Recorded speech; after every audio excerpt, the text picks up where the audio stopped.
تعالي اقول لك على سر. عارفه الصاحبه اللي بتعقد صاحباتها من الجواز تقول لهم ده هم وغم ومسؤوليه ووجع دماغ ويا ريتكم تتجوزوا وانتوا كده احسن بكتير؟ اهو انا. اصل بيني وبينك انا بعمل فيهم خير.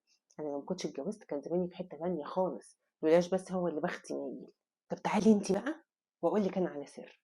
بدل ما تقعدي تقولي هم وغم ومسؤوليه وبختي نايل، شوفي انت كنت عايزه تبقي ايه هي الحته التانيه اللي انت كنت عايزه تروحيها، وايه اللي منعك منها دلوقتي. ولو هتاخدي حاجة صغيرة من الحتة التانية اللي انت كنت عايزة تروحيها هتبقى ايه؟ وايه التغييرات في الظروف اللي حواليك اللي ممكن تعمليها تاخدي منها حاجة من اللي انت كنت عايزة توصليه، ولو حاجة بسيطة.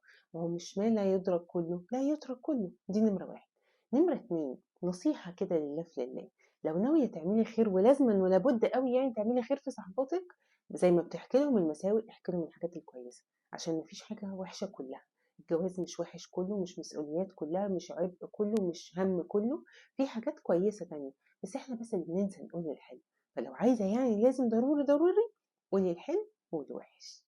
واكتبي لنا في الكومنتس لو ليكي صاحبة عقدتك فعلا من الجواز من كتر حكاياتها عنه. بس كده.